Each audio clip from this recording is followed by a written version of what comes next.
তিনিওটা জলাশয় আমাৰ গোৱালপাৰা জিলাৰ প্ৰাকৃতিক ভাৰসাম্যৰ বাবে খুব প্ৰয়োজনীয়। আমি ৰাজ্যৰ কেবিনেটে আমাৰ হাছিলা বিল আৰু উৰ্পদ বিলৰ এটা এৰিয়াটোক আমি বনাঞ্চললৈ ৰূপান্তৰ কৰাৰ বাবে ইতিমধ্যে প্ৰাৰম্ভিক কাম আৰম্ভ কৰিছোঁ। 3 মাহৰ ভিতৰত ৰাইজৰ মতামত আৰু শুনানি লৈ এই দুইখন বিলক আমি বনাঞ্চললৈ ৰূপান্তৰ কৰিম আৰু আমাৰ কুমৰি বিলখনকো আমি বনাঞ্চললৈ কৰাৰ বাবে আমি প্ৰস্তাৱ ৰাখিছোঁ।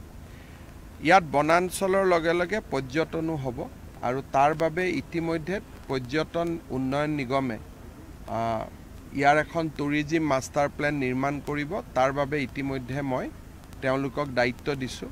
আজি মই নিজে এবাৰ চাই গ'লোঁ আৰু সেই ধৰণে আমি ব্যৱস্থাখিনি আমি আগবঢ়াই লৈ যাম আৰু মই ৰাইজৰ সহযোগিতা কামনা কৰিম।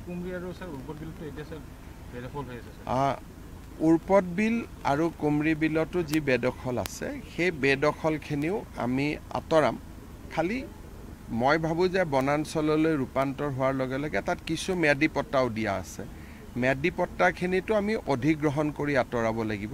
তেওঁলোকক আমাৰ যিটো লেণ্ড আইনমতে যিখিনি পাই দি আঁতৰাব লাগিব আৰু বেদখল কৰাখিনিক মই ভাবোঁ আমি ৰিকুৱেষ্ট কৰিলে তেওঁলোকে নিজে উঠি যাব।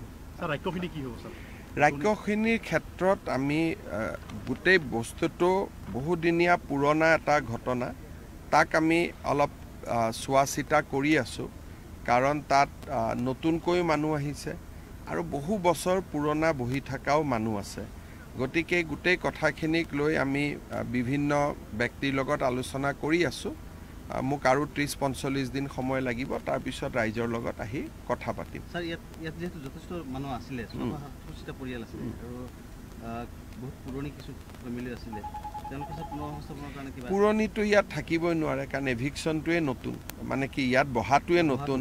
গতিকে বহাটো কোন চনত বহিছেতো ছেটেলাইটত চাবই পাৰি। তাৰ আগত তেওঁলোক ক'ত আছিল? গতিকে ইয়াৰ আগত য'ত আছিলে তেওঁলোকক আমি তাতে যোৱাৰ কাৰণে সুবিধা কৰি দিম। আৰু যদি কোনোবা একেবাৰে লেণ্ডলেছ আছে কথাটো বেলেগ, কিন্তু ইয়াততো নতুনকৈ অহা আৰু মানুহটো ক'ৰবাৰ পৰা আহিব লাগিব নহয়। গতিকে প্ৰথম আমি জানিব লাগিব ক'ৰ পৰা আহিছিলে। গতিকে যিখিনি মানুহে নিজৰ জেগালৈকে উভতি যাব নোৱাৰে তেওঁলোকৰ লগত আমি পিছত কথা পাতিম। কিন্তু এই গোটেই ঘৰবোৰ দেখিলে আপুনি গম পাব 10-12 বছৰ ধোৱা বা 15 বছৰ ধোৱা। তো 15 বছৰ আগততো পৰিয়ালটো ক'ৰবাৰ পৰা আহিছিলে নহয়। গতিকে প্ৰথম জানিব লাগিব তেওঁলোক ক'ৰ পৰা আহিছিলে। বোলে নহয় গৰাখহনীয়া হৈছিলে, মাটি গৈছিলে, তেতিয়া আমি সেই গাঁৱতে ব্যৱস্থা কৰি দিম। কিন্তু প্ৰথম আমি জানিব লাগিব প্ৰত্যেকজন মানুহৰ বুৰঞ্জী আৰু ইতিহাস। গতিকে আমি চেষ্টা কৰিম জানিবৰ কাৰণে। যাবগৈ, নিজে যাবগৈ তেওঁলোক ইয়াতে। এতিয়া ইয়াতে যদি কিছুমান মানুহ কিবা কৰি থাকিব, কিছুমান মানুহ যাব, কিন্তু আমাৰ মানুহখিনি আমাৰ লক্ষ্য নহয়। আমাৰ লক্ষ্যটো হ'ল হাছিলা বিল। আমি হাছিলা বিলত কাকো আহিব নিদিওঁ। হাছিলা বিলখন আমি সংৰক্ষণ কৰিম। গতিকে আমাৰ লক্ষ্যটো মানুহখিনি নহয়, আমাৰ লক্ষ্যটো হ'ল হাছিলা বিল।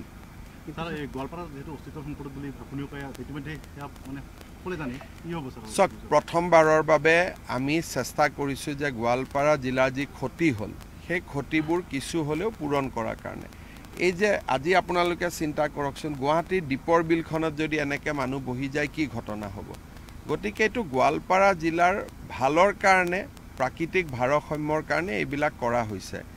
এতিয়া ৰাইজে সহযোগিতা কৰি থাকিলে লাহে লাহে আমি পৰ্যায়ক্ৰমে কৰি গৈ থাকিম। আৰু আমাৰ উদ্দেশ্যটো মানুহ নহয়, আমাৰ উদ্দেশ্যটো হ'ল মানুহক জীয়াই থকাৰ বাবে যিখিনি প্ৰয়োজন। আজি যদি গুৱাহাটীতে আমি যদি শিলখাকু বিলখন আগৰ পৰাই ৰাখিব পাৰিলোহেঁতেন, কেতিয়াও গুৱাহাটীত আধা পানী শিলখাকুৱে লৈ ল'লেহেঁতেন। গতিকে এইবোৰ আমাৰ একোটা সময়ত আমাৰ ব্যৰ্থতা। মানুহ যিখিনি আহিছে, মই মানুহখিনিক দুখ নিদিওঁ। কোনোবা ৰাজনীতি কৰা মানুহে মাতি আনিছে ভোটৰ কাৰণে, গতিকে মানুহখিনিক বেয়া পাই লাভ নাই। কোনোবা ৰাজনীতি কৰা মানুহে মাতি আনিছে, ৰাস্তা বনাই দিছে, জল জীৱন মিছনৰ আঁচনি দিছে, লাইট দিছে। দুখীয়া মানুহ ভাবিছে এইটো সঁচা।